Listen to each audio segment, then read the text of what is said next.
4 जून को देश में मेडिकल कॉलेज में डॉक्टरी की पढ़ाई के लिए दाखिला पाने को होने वाली परीक्षा नीट का रिजल्ट आया था। 5 जून से देश में नीट के नतीजों में धांधली का आरोप लगाकर छात्र प्रदर्शन करते नजर आए और अब सुप्रीम कोर्ट तक में पूरी नीट परीक्षा रद्द करके दोबारा कराने की मांग की याचिकाओं पर सुनवाई चल रही है। लेकिन दिन प्रतिदिन जहां एनटीए और सरकार कहती है कि नीट में सब कुछ ठीक है, तब रोज नए ऐसे आरोप सामने आते हैं जो कि शंकाएं बढ़ा देते हैं। पहले एनटीए के अधिकारी कहते रहे कि ग्रेस नंबर देने में कोई चूक नहीं हुई है, लेकिन फिर वही एनटीए सुप्रीम कोर्ट में जाकर कहता है कि ग्रेस नंबर से शंका बढ़ी है, इसीलिए ग्रेस नंबर पाने वालों को दोबारा 23 जून को परीक्षा देनी होगी या फिर बिना ग्रेस नंबर के उनका स्कोर कार्ड जारी होगा।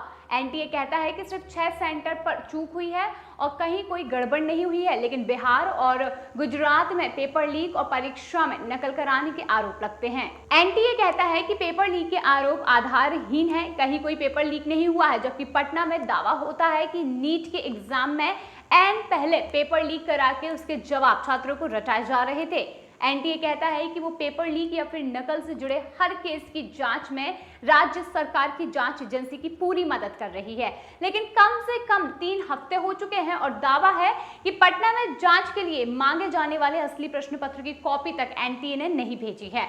सवाल खड़ा होता है कि क्यों नहीं माने कि अब भी एनटीए की तरफ से आरोपों के दाग मिटाने की जगह सिर्फ और सिर्फ मिट्टी डालने की कोशिश की जा रही है, जिससे दाग और भी गहरे होने की आशंका जन्मने ले लगती है। केंद्रीय शिक्षा मंत्री धर्मेंद्र प्रधान पूरी कोशिश में सबको भरोसा देने में जुटे हुए हैं कि नीट देने वाले बच्चों का परीक्षा पत्र जिस पर से पूरा विश्वास टूटने नहीं देंगे।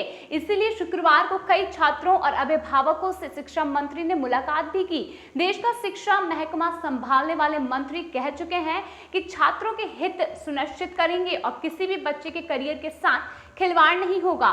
सुप्रीम कोर्ट के निर्देश अनुसार जो भी जरूरी कदम है वो उठाए जाएंगे और इन सब के बावजूद देश की राजधानी दिल्ली से लेकर अलग अलग शहरों में अब भी नीट परीक्षा की पवित्रता पर उठता सवाल शांत नहीं हुआ है।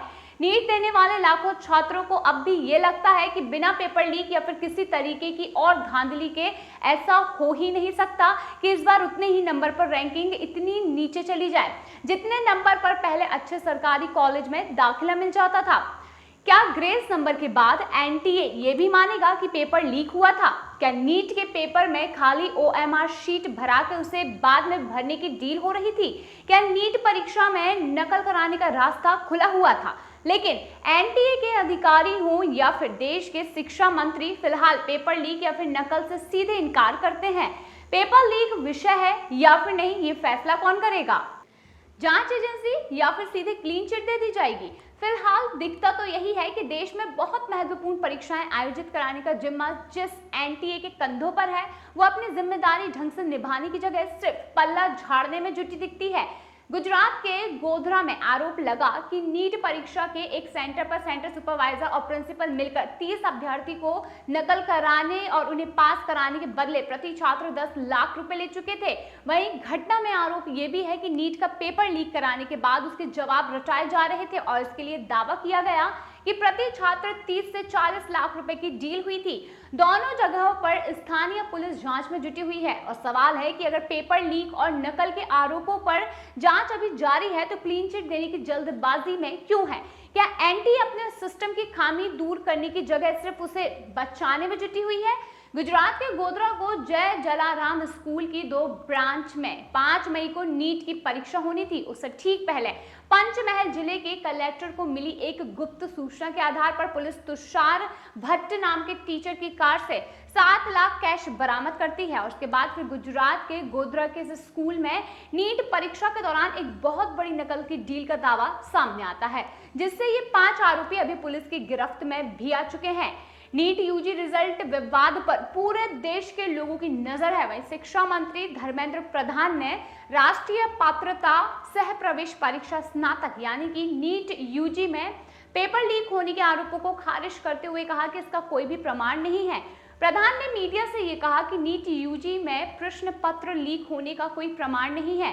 वही एनटीए यानी कि राष्ट्रीय परीक्षा एजेंसी में भ्रष्टाचार के आरोप बेबुनियाद है। ये बहुत ही प्रामाणिक संस्था है और उन्होंने आगे कहा कि उच्चतम न्यायालय मामले में सुनवाई कर रहा है और हम उसके फैसले का पालन करेंगे।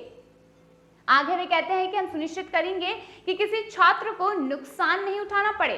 केंद्र ने बृहस्पति को उच्चतम न्यायालय से ये कहा कि नीट यूजी 2024 के 1563 अभ्यर्थियों को ग्रेस मार्क्स देने के फैसले को निरस्त कर दिया गया है और उन्हें 23 जून को दोबारा से परीक्षा देने का विकल्प मिलेगा।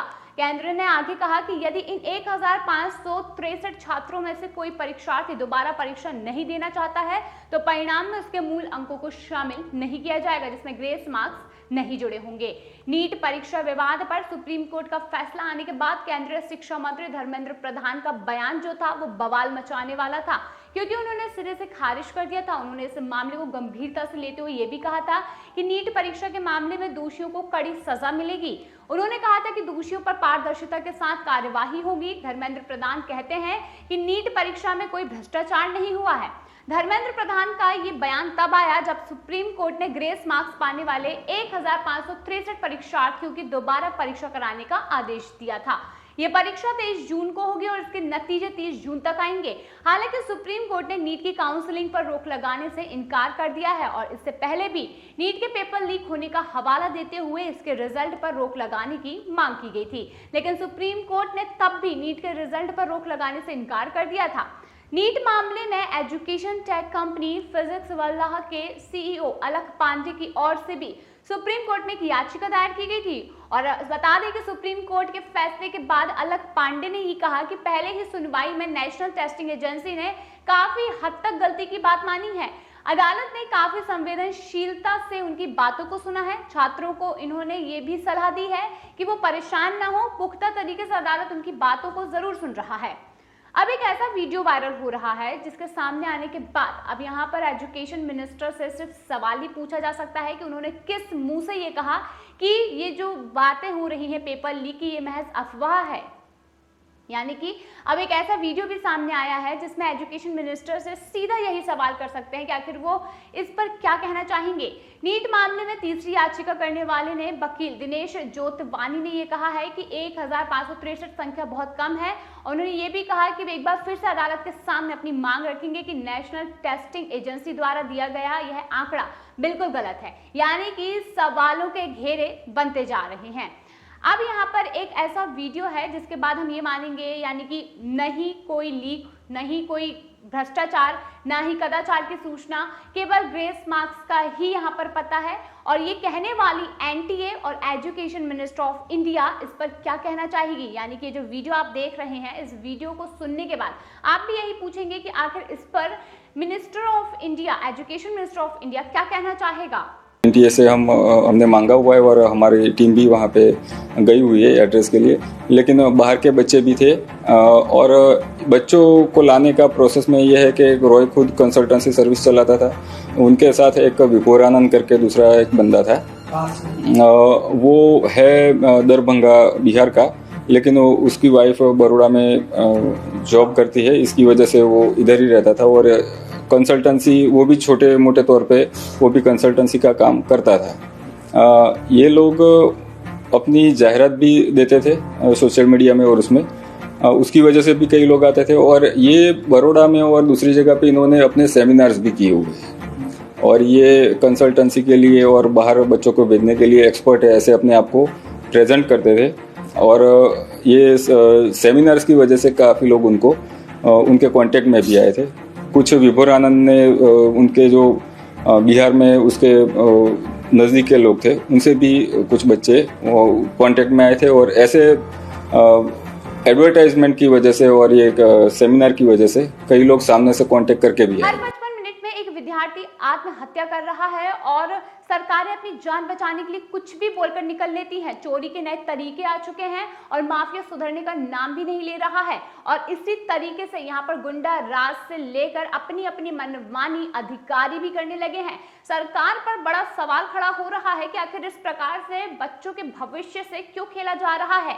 नीट जैसी परीक्षा जो कि काफी हद तक इतनी अच्छी तरीके से आयोजित की जाती थी, आज उसी नीट परीक्षा को लेकर पूरे देश में बवाल मचा हुआ है। लेकिन सरकार यहाँ पर आंख बंद करके अपने झूठों के घेरों में बैठी हुई है और सिर्फ इसीलिए ताकि उसकी पोजीशन और उसकी जान बच सके, भले ही यहाँ पर स्टूडेंट्स अपनी जान क्यों न दे दें। इसके साथ ही ऐसे कई बच्चे हैं जिन्हें आज नीट की परीक्षा में इस तरीके की धांधली और घोटाला देखकर कहीं ना कहीं ये दुख जरूर हो रहा है कि हमारी मेहनत का जो फल था वो हमें इस प्रकार से मिला है। तो दोस्तों, इस वीडियो को देखने के बाद आपके मन में क्या सवाल आता है? क्या आप भी जानना चाहेंगे कि आखिर सरकार, खास करके एजुकेशन मिनिस्टर, इस पर क्या बोलना चाहते हैं? क्या एजुकेशन मिनिस्टर ने इसके बारे में कुछ सोचा है? आपको क्या लगता है? अपने सवाल कमेंट सेक्शन में जरूर साझा कीजिए।